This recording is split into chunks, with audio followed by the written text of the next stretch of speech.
toutes les générations.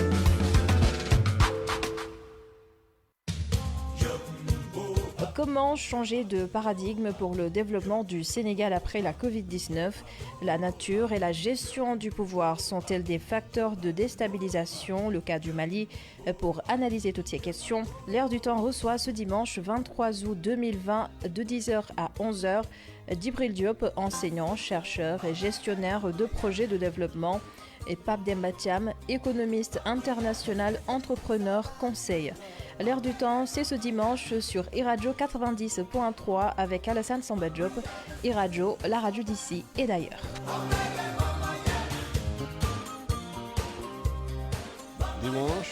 Dimanche 23 août 2020. Merci d'être à l'écoute de l'Air du Temps, qui soit donc Dr Djibril Diop.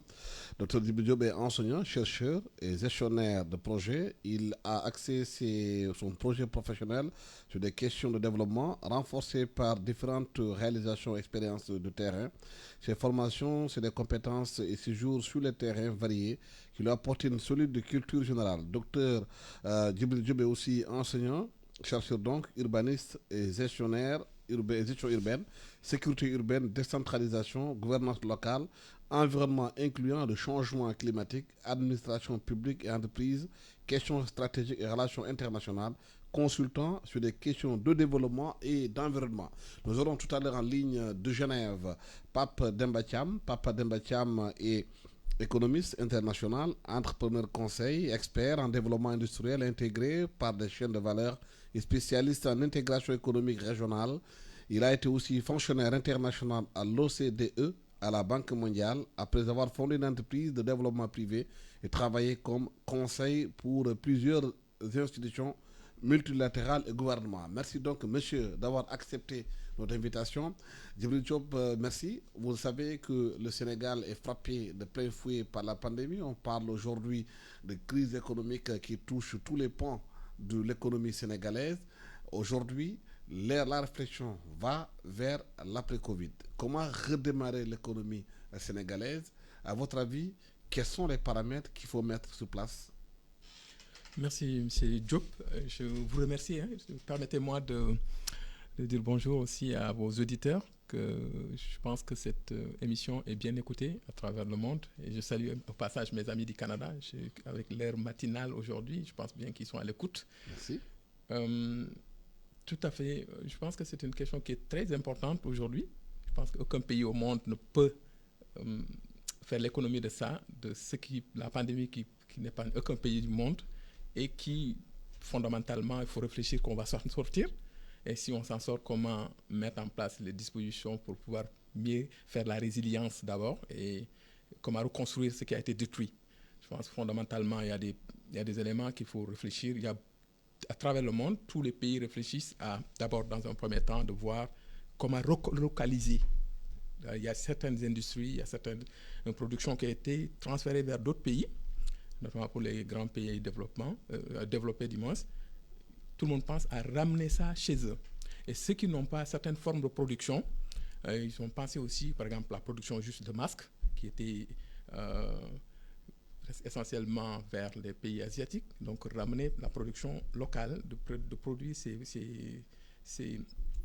faire ces produits chez eux pour demain, en cas de problème, on puisse faire face. Parce que le problème de masque a été vraiment jusqu'à être un problème diplomatique à certains moments entre différents pays. Parce que tout le monde voulait ces mêmes produits en même temps, alors que la quantité n'était pas, l'offre n'était pas à la hauteur. Je pense que pour nos pays, c'est de voir les bases d'abord, comme l'agriculture. Fondamentalement, on doit réfléchir à comment faire une production que soit totalement autonome, d'une certaine manière, parce que aujourd'hui, c'est la pandémie du Covid-19, mais il faut penser les conséquences aussi qui viendront avec le changement climatique qui risque d'être durement touché par nos pays. Donc, si on ne prépare pas l'avenir dès maintenant, on risque d'être complètement à côté. Au niveau mondial, la concurrence va être tellement forte qu'on ne pourra pas suivre. Donc, fondamentalement, il y a certaines industries aussi qui peuvent être localisées au niveau local sans totalement dépendre de l'extérieur. Je pense que peut-être dans les discussions, on viendra en détail et je viendrai avec plus de détails sur certains éléments. Mais il faut, sur ces plans-là, de réfléchir à comment faire une industrialisation au niveau local et commencer par l'agriculture. Et fondamentalement, investir très fortement dans l'agriculture pour que le Sénégal soit autonome sur des différents points, que demain on soit à l'abri des soubresauts qui viendront sur ces questions. Oui, de la Suisse, on rejoint Pape Demba Thiam, qui est économiste international, entrepreneur conseil, expert en développement industriel intégré par des chaînes de valeur spécialistes en intégration économique régionale. Pape Demba Thiam, on a parlé, docteur, on a parlé beaucoup au Sénégal de plans de résilience économique, de comment relancer l'économie. Mais quels sont d'abord les points sur lesquels il faut mettre l'accent pour faire repartir l'économie sénégalaise?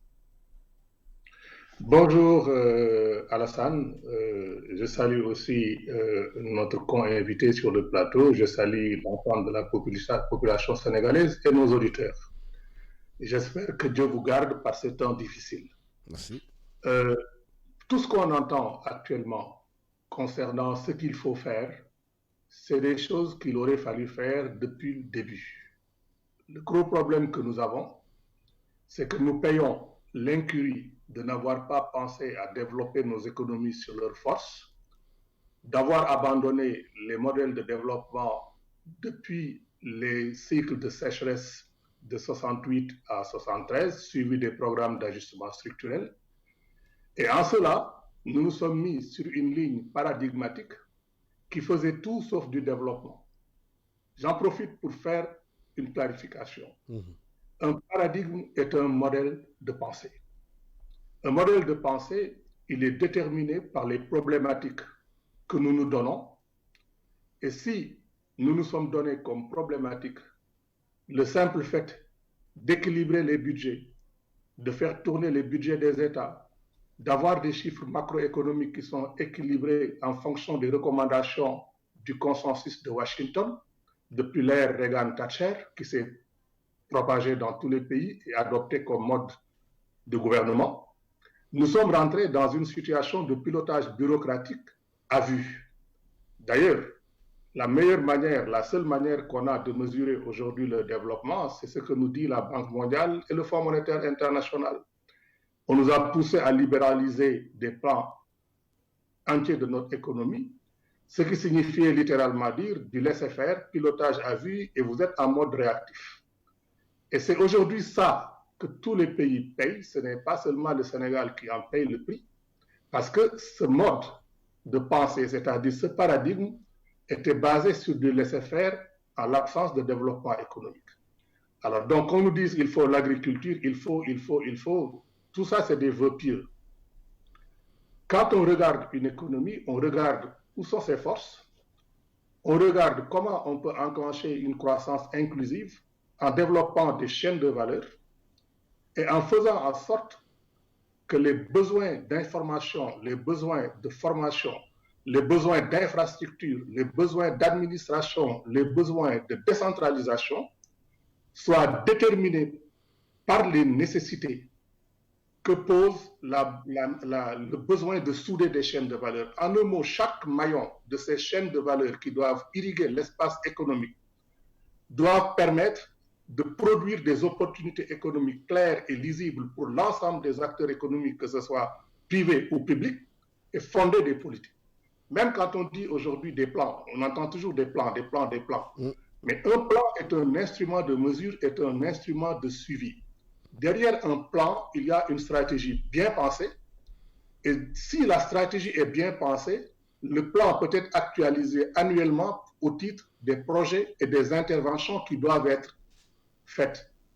Donc, si on dit aujourd'hui on construit un hôpital, un chemin de fer, on construit une arène, on construit n'importe quoi, si le plan est bien pensé en termes de développement inclusif et de désenclavement économique pour faire la participation du plus grand nombre de personnes au plus grand nombre d'activités auxquelles elles attachent de la valeur, même un hôpital, on devrait être capable de conjuguer l'importance de cet hôpital en tant que valeur ajoutée dans la création et le partage de richesses et le développement social.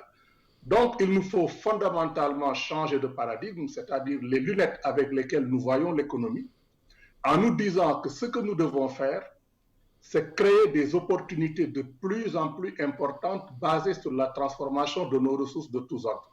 Tant qu'on ne fera pas ça, nous serons toujours des spectateurs de notre propre destin et nous serons toujours sur l'agenda des autres.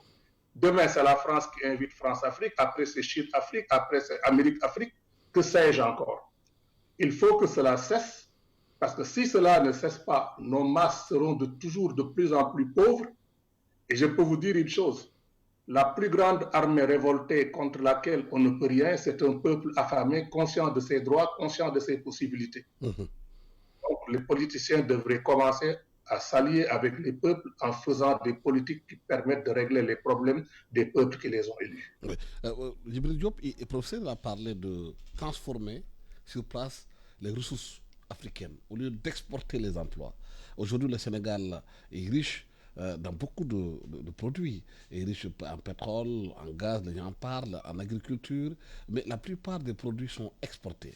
Et qui dit exportation aussi des emplois. Je salue d'abord mon co-débatteur aujourd'hui. Je pense qu'il a dit des choses qui sont très intéressantes, surtout la transformation des produits. Et je pense que depuis les indépendances, même avant les indépendances, on a toujours été dans des économies extraverties où c'est simplement les produits matières premières qu'on exporte. On continue sur le même cheminement.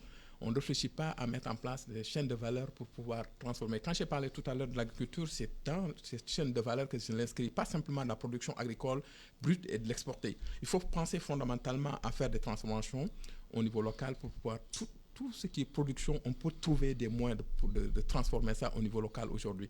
Si on a des partenaires avec lesquels on va s'allier, il est possible de mettre des conditionnalités pour que la transformation soit faite au niveau local avant d'exporter. Si on ne trouve pas dans ce cheminement, on ne trouve pas de solution dans ça, on va toujours être dans le même mécanisme classique où c'est les productions matières premières, matières brutes qu'on va exporter et qui vont nous revenir plus cher alors qu'on a les possibilités de le faire sur place en créant de l'emploi, en créant de la valeur ajoutée, en créant aussi une certaine forme d'industrialisation au niveau local. Donc fondamentalement, le paradigme doit changer. Si on doit aller le même mécanisme que ce qu'on a conduit dans les 60 dernières années, l'Afrique n'est pas sortie encore de l'auberge. Donc c'est la raison pour laquelle je pense qu'il ne faut pas aller très vite aussi, parce que nos peuples, on n'est pas autosuffisants. L'agriculture, c'est une base fondamentale si on veut aller dans certains domaines. Il faut construire, on a un potentiel agricole qu'il faut développer et qu'il faut ouvrir d'autres mécanismes aussi, d'autres portes. Une certaine forme d'industrialisation peut naître à partir de l'agriculture. Et peut-être maintenant avec le pétrole que le Sénégal dispose, il faut penser dans ce sens-là aussi, comme le cas du Nigeria, c'est une aberration où le Nigeria, avec tout le potentiel pratiquement premier producteur africain de pétrole, doit importer l'essence qu'il consomme. Ça, c'est un autre problème. Donc, si le Sénégal doit être dans un mécanisme aussi, simplement la production va aller et que nous devons acheter l'essence qu'on va consommer ou les gaz qu'on va consommer après transformation, ça, c'est une aberration qu'on doit penser dès maintenant à corriger pour qu'on se mette dans une ligne que toute la production peut trouver des possibilités de transformation au niveau local et créer de la valeur ajoutée, créer des emplois pour les Sénégalais. Professeur Cham, malgré ce potentiel qu'a notre pays, le Sénégal et d'autres pays africains, on est toujours dans la littérature le vœu de transformer. Mais sur le terrain, l'action sur le terrain ne se traduit pas sur une action concrète. Pourquoi aujourd'hui on a une incapacité entre le discours donné et les réalités des faits ne concordent pas pour transformer les produits? Merci beaucoup. Je suis tout à fait d'accord avec le professeur sur les prémices qu'il a posées. Mais votre question est encore beaucoup plus importante parce que la grande question est de savoir pourquoi nous savons tous ce qu'il faut faire, comment le faire, parce que l'expertise existe. Ceux qui gouvernent savent qui a l'expertise, qui ne l'a pas, parce qu'il y a quand même des démonstrations qui ont été faites de la réalité de cette expertise avec des résultats. Ceux qui gouvernent savent quelles sont les politiques qu'ils peuvent mener, quel est notre potentiel. La grande question, c'est de dire maintenant où se trouve, qu'est-ce qui manque, qu'est-ce qui bloque. Dans le même pays qui est le nôtre, moi je me souviens que le 2 juillet 2019, j'ai eu l'insigne honneur d'avoir été invité dans un séminaire présidé par le chef de l'État, son Excellence Macky Sall, où j'ai expliqué comment on pouvait développer des grappes intégrées de convergence qui sont bâties sur le développement de chaînes de valeur intégrées avec des plateformes de compétitivité, le tout convergent des pôles et qui nous permettent, au-delà même du pétrole et du gaz, de soutenir le développement d'autres activités par d'autres têtes de grappe. J'avais même nommé l'aquaculture. J'avais nommé énormément de choses. Tout le monde était d'accord là-dessus. J'ai été très impressionné par la réaction du président de la République qui m'avait dit non seulement qu'il était d'accord, mais je lui ai rappelé que je lui avais soumis 3 modèles de projets parmi 10 méga-projets qui permettaient de mettre rapidement notre économie en branle. Et je crois que l'exposé était tellement clair que le président m'a dit tout de suite, mais pape, vas-y, fais-le. Je lui ai dit, monsieur le président de la République, si moi j'ai un mandat pour faire ce travail avec des orientations totalement claires, rien ne me ferait plus plaisir que de me mettre à votre service. Il y avait un ministre présent lors de cette discussion. Il s'est tourné vers le ministre, il dit, donnez-lui les moyens de faire ce travail-là. Je parle du 2 juillet 2019. Depuis lors, il ne s'est plus rien passé. Donc, on ne peut pas non plus faire en sorte que tout dépende et repose sur les épaules d'un chef de l'État, parce qu'un chef de l'État ne doit pas attendre de ses ministres qui lui demandent de faire point virgule A, B, C, D, tous les éléments. Il leur donne des orientations paradigmatiques. Il leur donne des conseils. Ce sont les ministres donc qui doivent se mettre en place avec les experts et faire le travail. Quand nous avons développé au Ghana le Ghana Trade and Investment Gateway Project, qui en l'espace de 5 ans a créé une base industrielle au Ghana en créant 305 000 emplois et avec 50 millions de dollars a généré 12,6 milliards de dollars directs d'investissement étranger. Le président Macky Sall était à Ahmedabad quand le président John Mahama en avait parlé. On en avait discuté aussi et il m'avait dit, pape, tu dois venir faire ces choses. J'ai dit, mais rien ne me ferait plus plaisir parce que je suis allé à la Banque mondiale malgré les rigidités institutionnelles pour montrer que c'était possible. Donc, fondamentalement, le gros problème que les autorités, j'ai pris le cas du Sénégal en exemple parce que c'est de mon pays que je peux me permettre de parler avec affection, mais avec engagement aussi, parce que qui aime bien châtie bien. Je ne veux pas citer le nom d'autres pays, mais quand dans notre pays, le président est capable de prendre des orientations paradigmatiques, on connaît sa volonté, on connaît son sens du devoir, on connaît son engagement, et qu'il instruit à des niveaux inférieurs des ministres pour exécuter certains programmes, et qu'il n'y a pas de traction dans les opérations, ça veut dire que c'est comme quand vous avez une voiture où le moteur a l'air bien, vous rentrez, vous démarrez, vous entendez le moteur, vous accélérez, ça ne prend pas, vous avez un problème de transmission.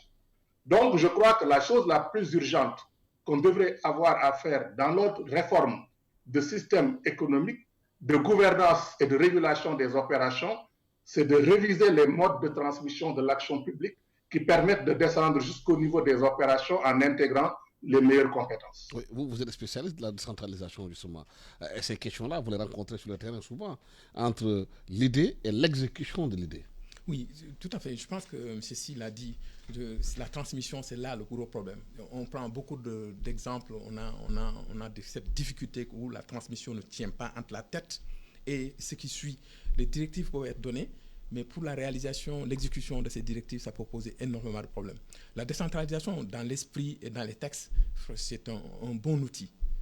Malheureusement, c'est que c'est ceux qui doivent mettre réellement cet outil en marche, c'est ça qui cause problème.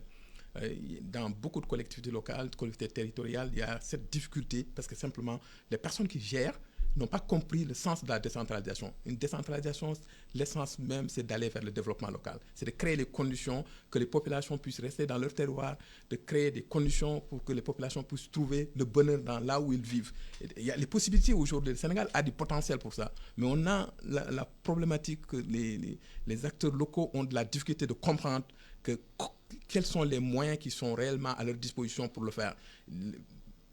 En regardant simplement le code général des collectivités territoriales, franchement, on n'a pas beaucoup de choses à dire. On a les moyens qui sont là pour pouvoir entreprendre des actions, mais qui va prendre ces actions? Est-ce qu'ils comprennent réellement? Souvent, ils sont dépassés par la localisation du capital aussi. Ça veut dire que c'est d'autres acteurs qui viennent, qui apportent des projets qui n'ont rien à voir souvent avec le projet qui est conçu au niveau local, ou simplement les acteurs locaux sont obligés de suivre la logique parce que c'est porté par l'État, c'est porté par un bailleur, c'est porté par une ONG, sans avoir une réflexion au niveau local de là où on veut mener. Donc le problème, je pense que c'est le problème de transmission, comme l'a dit M. Si, et qui cause problème. M. Cham, est-ce que le problème n'est pas dû quelque part au fait qu'il y a des fonctionnaires qui sont en maillon beaucoup plus faible, qui bloquent le développement du pays, alors que l'État aussi en lui-même n'a pas des outils de contrôle et de suivi de ces décisions? Oui, je pense que c'est là qu'il faut voir. À mon avis, il y a des intérêts autres que l'intérêt de la nation, peut-être qui sont dirigés par certaines personnes qui bloquent et qui souhaiteraient que la situation reste, que ça ne change pas. Peut-être c'est des intérêts qu'il faut voir et identifier et qu'il y ait un bon suivi par rapport à ça pour les éliminer dans le maillon. Parce qu'il n'est pas normal que les directives puissent être données alors qu'en bas, on ne suit pas, on n'a pas de réaction, on n'a pas de sanction. Ça, c'est là qu'il faut voir la grande problématique. Je vais juste dire une petite anecdote.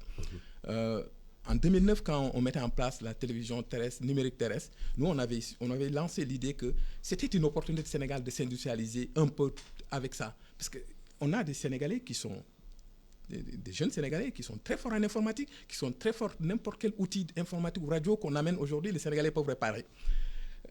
Donc, c'est de sélectionner les Sénégalais qui sont dans les écoles d'informatique ou d'ingénieurs, de prendre ces jeunes-là, avec les coopérations qu'on a avec la Corée ou le Japon, d'aller les former pendant 5 ans. Quand on a calculé le temps de formation de ces jeunes et de les amener, on pouvait avoir le produit sans importer le décodeur, on pouvait le fabriquer au Sénégal. Ça pourrait faire une base d'industrialisation pour toute la sous-région qui était une obligation d'aller vers la télévision numérique en ce moment-là. Donc entre 2009 et 2013, on pouvait créer une base d'industrialisation si la volonté avait suivi. Mais il y avait cette rouage. Pourtant, le président Wade qui était là en ce moment était d'accord sur l'idée, mais à la fin, il y a des choses qui ont bloqué parce que simplement, on voulait aller vers la facilité de gagner avec ces marchés. Peut-être c'est ça aussi, de pouvoir trouver ces marchés plus facilement en important qu'en fabriquant, en essayant de fabriquer au Sénégal ce genre de produits. Oui. Monsieur Thiam, est-ce que justement il n'y a pas un problème si on est chef d'État, qu'on décide de faire quelque chose, qu'on ne se donne pas aussi les moyens de contrôler les décisions qu'on a prises, est-ce qu'elles sont réellement appliquées sur le terrain? Est-ce que ce n'est pas là aussi le problème?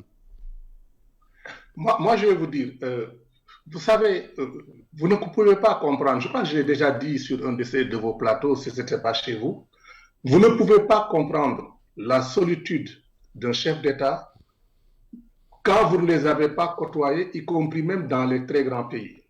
Moi, je vous donne une anecdote. La première fois qu'il m'a été donné l'honneur de servir le gouvernement suisse, on m'avait demandé une note de stratégie. J'ai mis tout mon savoir, j'ai mis mes tripes, j'ai passé des jours et j'ai écrit une note qui expliquait de A à Z pourquoi ma stratégie était pertinente. J'ai pondu ça, j'ai donné.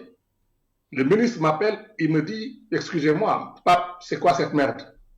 Je dis, c'est quoi? Tout de suite, je me suis vu tout de suite comme étant le noir, que des gens essaient de s'aborder, qu'on se disait, comment se fait-il qu'on va demander à une tête venue d'Afrique, Saint-Louis du Sénégal, pour venir nous dire ce qu'il faut faire.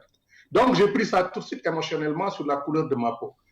Et en étant professeur à l'époque, je me dis, industriel, ayant des résultats, je me suis dit, bon, à la liste, c'est ma couleur de peau. Puis j'entre dans le bureau du ministre, littéralement, pour lui donner ma démission. Il me dit, mais tu me fais quoi encore comme connerie? Je n'ai pas besoin que tu m'écrives 7 ou 8 pages. Tu m'écris une demi-page, maximum une page, pour me dire, monsieur le ministre, c'est ça qu'il faut faire, c'est ça qu'il faut faire, c'est ça qu'il faut faire. Vous n'avez pas besoin de m'expliquer pourquoi. Parce que si vous avez été capable d'être recruté ici, c'est que votre expertise est reconnue. Et nous, on reconnaît les experts. Les conseils d'administration durent 1 heure de temps parce que les experts parlent et nous tranchons. Donc, ça rejoint ce que le professeur disait en réalité. Lorsque les mécanismes de transmission sont bien huilés, lorsque vous avez des bureaucrates qui n'ont pas de problème de sécurité de l'emploi, lorsque vous avez des ministres qui n'ont pas peur d'avoir des experts brillants, parce qu'ici, nous payons les experts beaucoup plus cher que ceux qui les emploient.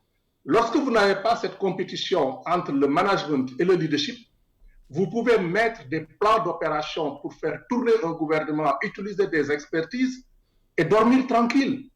Mais lorsque vous avez, par exemple, des ministres ou des assistants techniques qui font de la rétention d'informations, qui vont cacher au chef de l'État un certain nombre de choses parce qu'ils veulent faire croire que c'est leur idée, vous avez déjà un problème fondamental dès l'instant que les rôles sont inversées et le message est brouillé.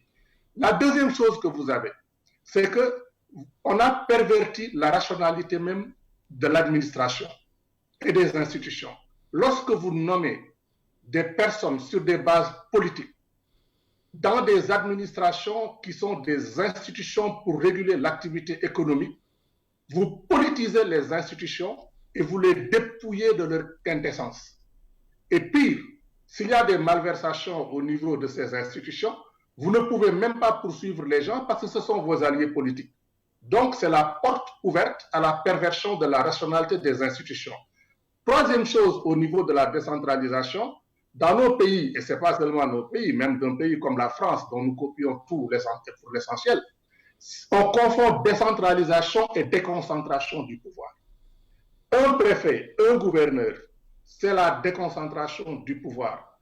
Décentraliser, c'est mettre au niveau local des processus décisionnels qui sont conformes aux résultats que nous voulons obtenir par la transformation des ressources conjuguées au niveau local.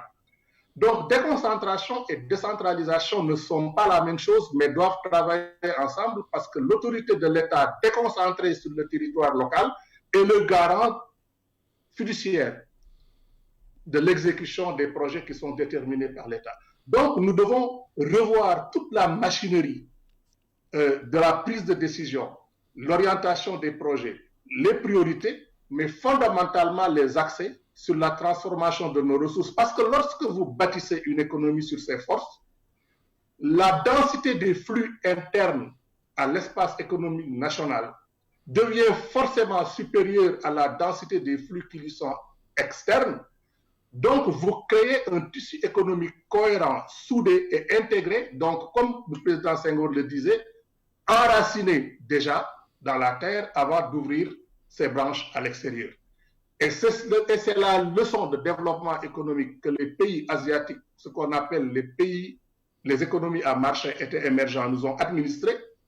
Et parce qu'en faisant un modèle de développement comme ça, vous créez forcément des structures de veille qui vous permettent d'identifier les risques auxquels votre modèle de développement est exposé.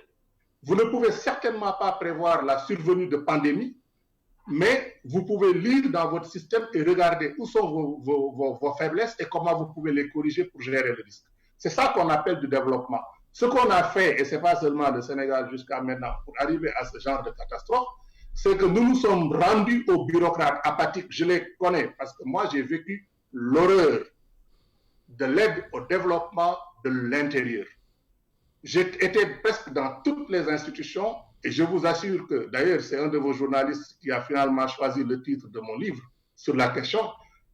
Après que l'ancien ministre des Finances et de l'Industrie de France, Alain Madeleine, m'a dit « Pape, il faut écrire un livre sur la fabrique de pauvreté » pour expliquer comment on en est arrivé là. Mais dans notre cas, comme je l'ai déjà dit dans plusieurs journaux, dans plusieurs publications, nous avons beaucoup plus facilement la capacité de redresser l'économie et de la réorienter très rapidement parce que nous n'avons pas des structures qui sont ossifiées, qui sont prégnantes pour résister au changement.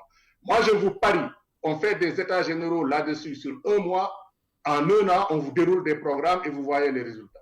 Mais en regardant aujourd'hui sur le terrain, ce qui est fait après le plan de résilience dont on parle, les réunions qui sont tenues, est-ce que vous avez l'impression qu'on est en train de changer de direction? Est-ce que le changement il est déjà perceptible? Ou bien vous avez l'impression qu'on va refaire la même chose, reconduire les mêmes habitudes et continuer sur cette lancée? Franchement, j'ai l'impression qu'on est en train de faire du surplace ou même de reculer par rapport à ce qui a été déjà entamé. Donc je ne pense pas que ce plan de pandémie, ce plan qui est mis en place pour la résilience puisse, après Covid, nous permettre de partir sur de bons pieds. Je ne pense pas. Parce que le paradigme... Incapacité à impulser le changement, oui, ça? Je pense qu'on a cette difficulté encore de faire cette rupture. On a de la difficulté encore de faire cette rupture. C'est un problème psychologique? Je pense que c'est un problème de mentalité, à mon avis. C'est un problème de mentalité. C'est un problème aussi, je ne sais pas, d'avoir Michel Cham l'a dit tantôt, c'est d'avoir peut-être les bonnes personnes à la bonne place. Si on a politisé l'ensemble de l'administration, qui doit conduire certaines actions de développement et qui doit piloter certaines actions de développement. Donc un gros problème se posera nécessairement. Il faut savoir détacher certains postes de décision qui sont très importantes pour le pays, pour la conduite de l'économie du pays par rapport à la décision politicienne.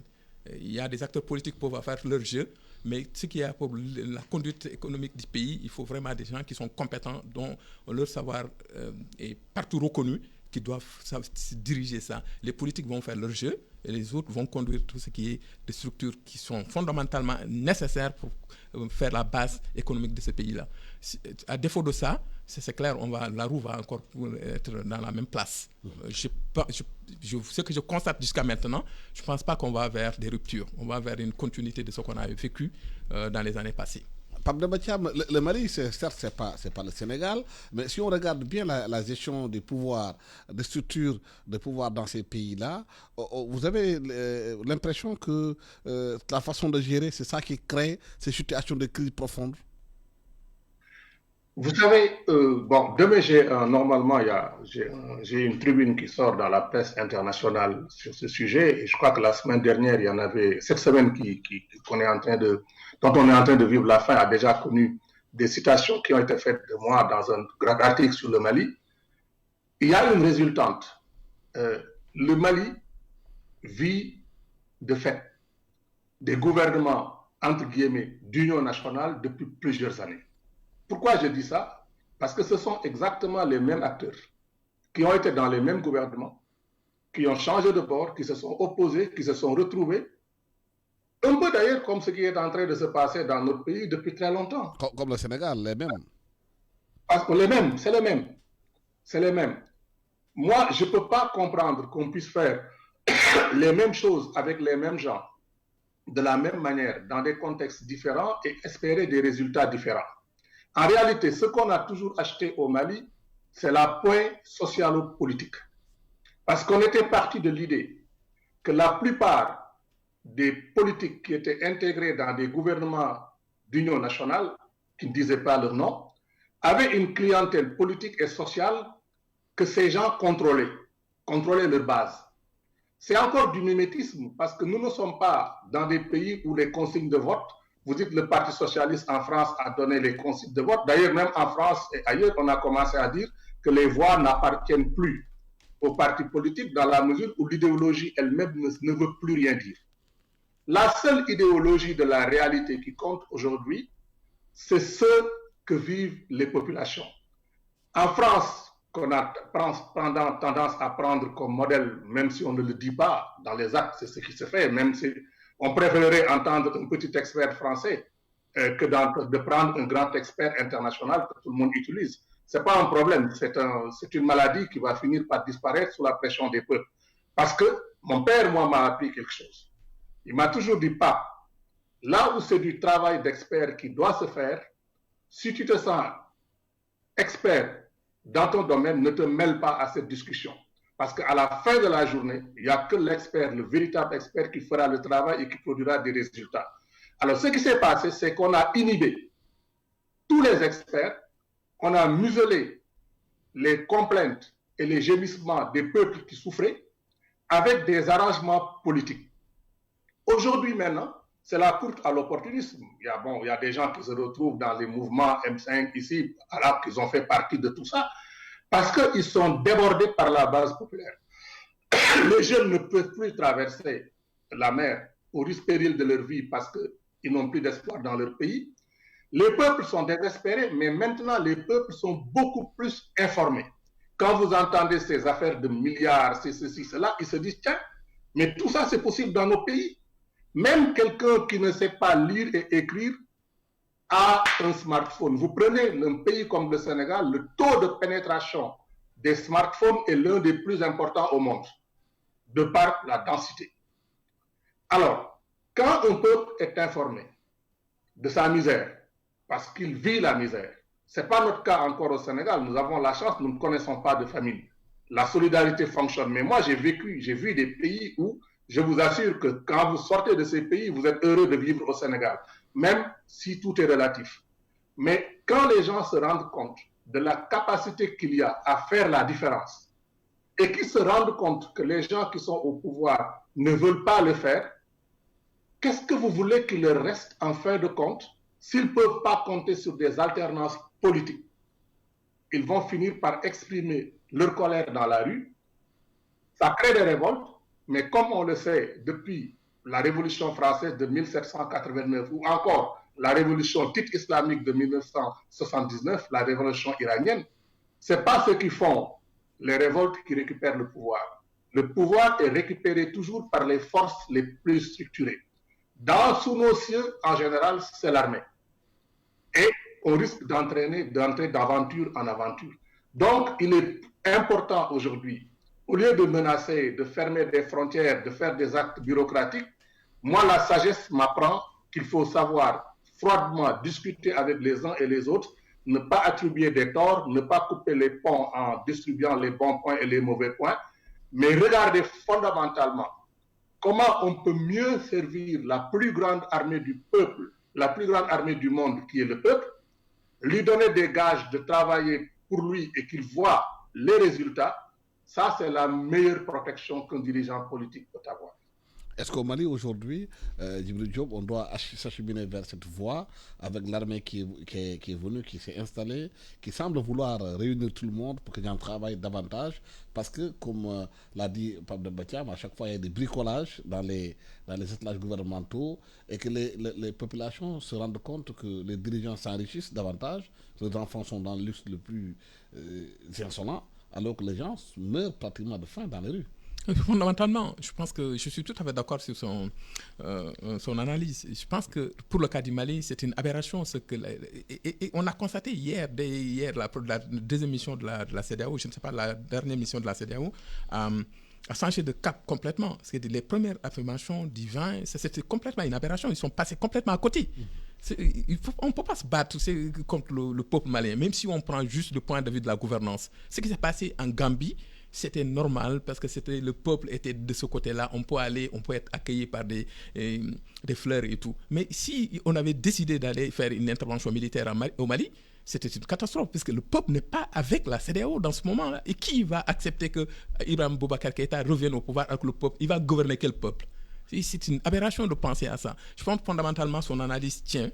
Et la CEDEAO, comme au niveau de l'Union africaine, on doit comprendre que les peuples maintenant sont éveillés. C'est-à-dire les textes qu'ils ont mis en place à un moment, il faut réfléchir à mettre en place des textes qui sont adaptés aux réalités socio-économiques des pays. Les populations sont éveillées et ils sont au courant de tout ce qui se passe dans leur pays. Il faut fondamentalement penser aux peuples qui veulent avoir le développement. Les populations aspirent à avoir le développement. Légitimement, ils voient des choses qui se passent autour d'eux, ils n'ont pas accès à ça et qu'ils sont en train de se couper dans la pauvreté le plus absolu. Donc on va demander notre part, même si réellement tout n'est pas, parce qu'il y a souvent des milliards qui sont annoncés, ce n'est pas la vraie réalité sur le terrain, mais en voyant parallèlement certains excès, certains laissés aller, notamment le clan qui se met au pouvoir et qui fait ce qu'il veut. Donc finalement, ça crée des ruptures entre les gouvernants et la population. Je pense que pour le Mali, il faut reprendre les choses normalement et discuter avec cette junte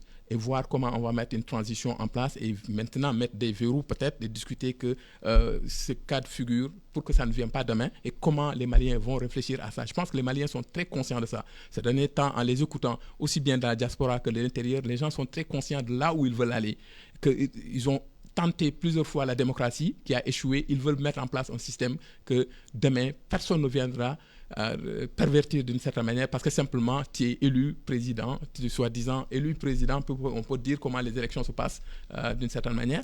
Donc fondamentalement, il faut réfléchir à travailler avec ces gens-là, les mains dans la main, pour le bonheur de la population. Si on veut aller contre la population, tout système qu'on mettra en place, ça ne marchera pas. Donc je pense que c'est la CEDEAO, c'est la sagesse qu'il devait faire dès le départ, dire que oui, on réfléchit à la situation puisque le contexte malien, ce n'est pas maintenant que ça a commencé. On sait que depuis des années, il y a, au-delà de la crise sécuritaire, mais il y a une crise de gouvernance très profonde qui était là depuis des années et que ces signaux étaient là pour faire réfléchir aux membres de la CEDEAO pour voir quels sont les vrais problèmes avant de se prononcer, que de dire tic au tac, il faut que Ibrahim Boubacar Keïta soit encore remis à sa place. Je pense que ça, c'était une erreur. Heureusement qu'ils ont corrigé et que je pense que cette cette idée d'aller négocier avec la junte, maintenant voir comment mettre en place un système de transition, je pense que c'est une sagesse et qui devait prévaloir dès le départ. Mais si on lit bien ce qui s'est passé au Mali, est-ce qu'on peut dire que les nouvelles technologies ont été quelque part aussi l'ennemi de la mauvaise gouvernance? C'est-à-dire qu'aujourd'hui que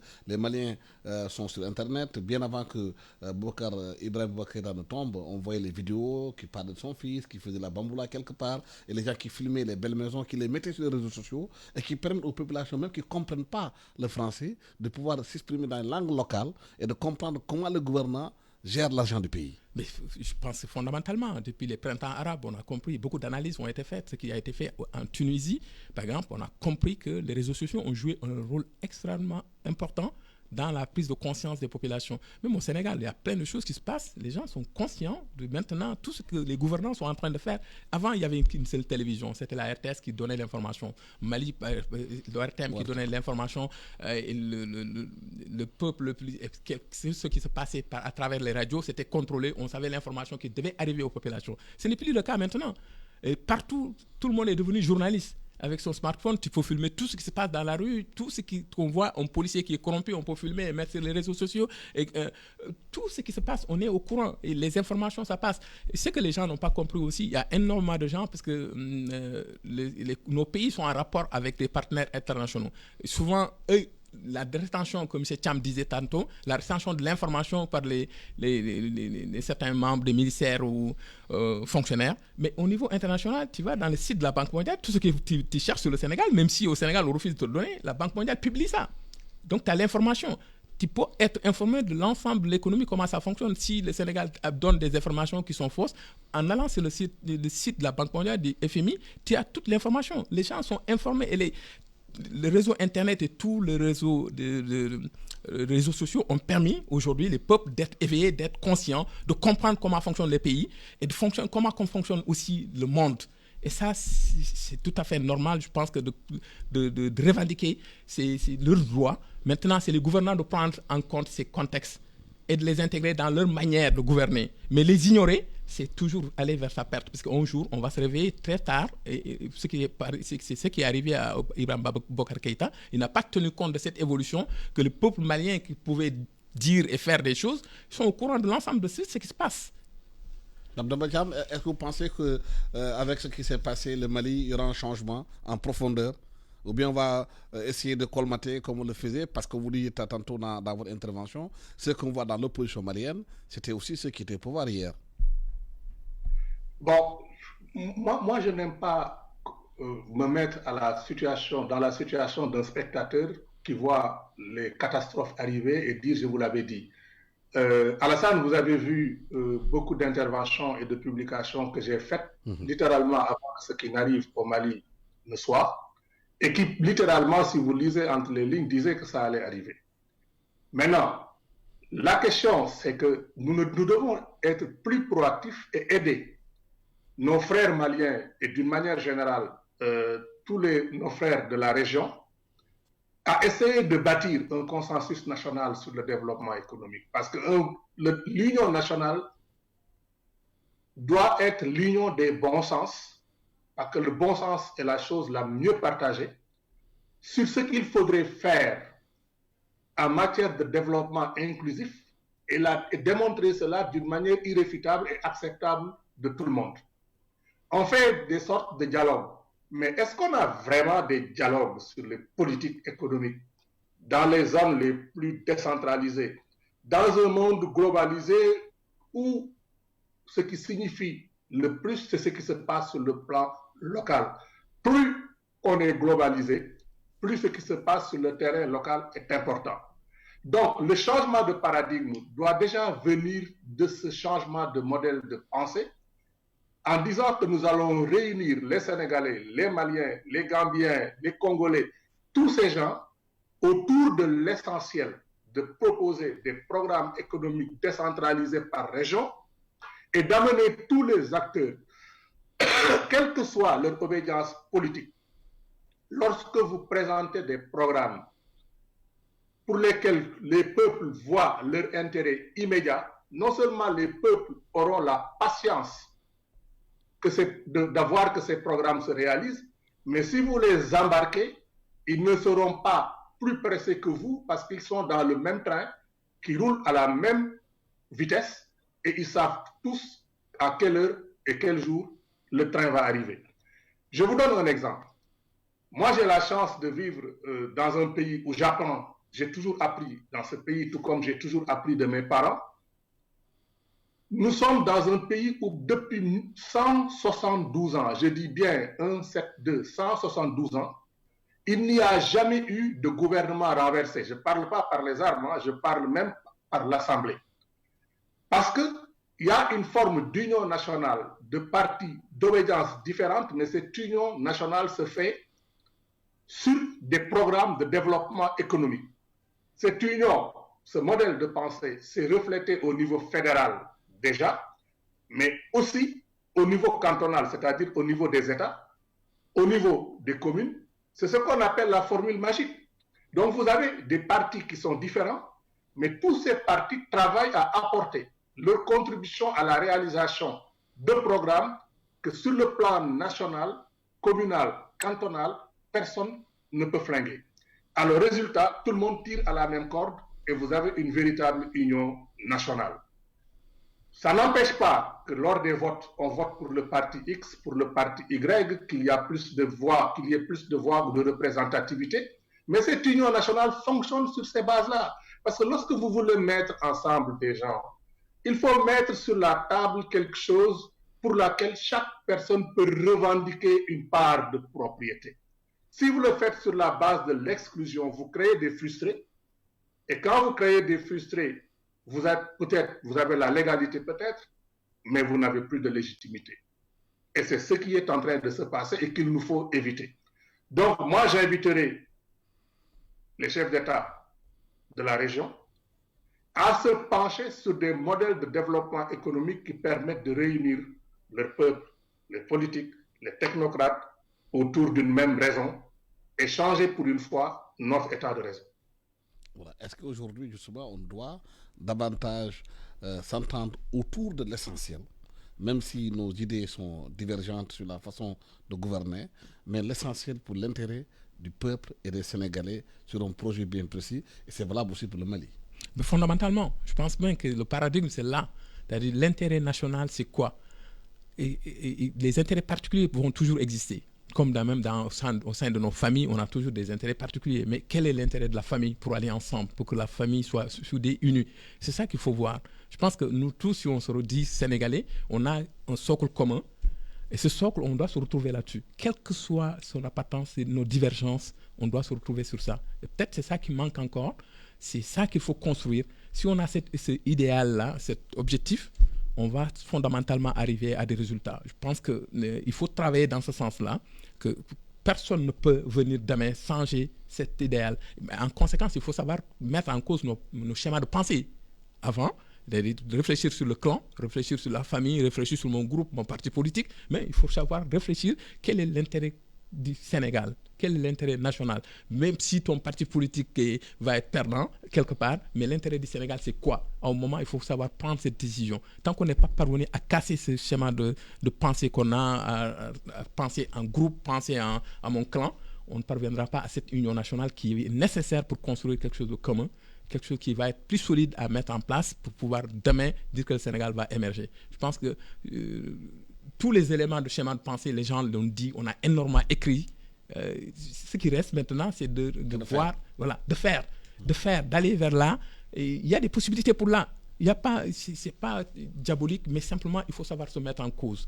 Et si on se met en cause notre rôle et voir l'autre en face de moi, c'est pas un ennemi quelque part, mais j'ai besoin de lui dans sa diversité pour pouvoir ensemble pour construire quelque chose de commun ensemble. Je pense qu'on va réussir. Mais si on voit toujours l'autre comme mon ennemi à abattre, comme mon ennemi à éliminer, je suis certain qu'on va créer plus de frustration. On ne parviendra jamais à avoir le vrai signal. Ce sera uniquement des bruits autour de nous. Oui. En une minute, Pape Demba Thiam, est-ce que vous pensez qu'on m'a dit que les militaires peuvent gérer la situation aujourd'hui compte tenu de l'impatience des populations et surtout la pauvreté dans laquelle vit la jeunesse malienne, accentuée par la pandémie?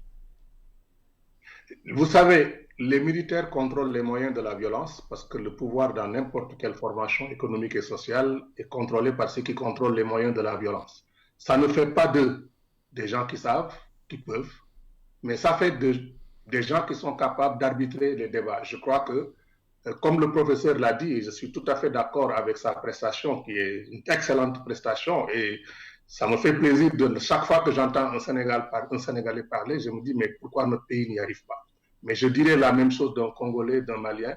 Ce qu'il nous faut aujourd'hui, c'est que les militaires doivent faire un appel à compétences pour pouvoir proposer des programmes de développement intégrés, les mettre sur la table et arbitrer les discussions entre les divers acteurs de la vie économique et politique et sociale du Mali. Et ça, peut-être que les Maliens pourront nous administrer une leçon de gouvernance et de développement économique intégré, pensé pour les Maliens, et qui pourrait créer la stabilité dans la région. Voilà, merci infiniment. Le temps que nous est imparti est terminé. Merci professeur Pape Demba Thiam, qui est économiste international, entrepreneur, conseiller expert en développement industriel intégré par les chaînes de valeur, spécialisé en intégration économique régionale. Merci au docteur Djibril Diop, qui est aussi spécialiste en économie et en développement, qui a travaillé beaucoup sur la décentralisation, qui vit aujourd'hui à Montréal, c'est ça, au Canada. En partie. En partie, ouais. Entre le Sénégal et le Canada, qui est aussi spécialiste de la décentralisation. Merci à toute l'équipe technique qui m'a accompagné, Chérine Saliou Dem et ensuite Biran Sissé. Bon dimanche à tous.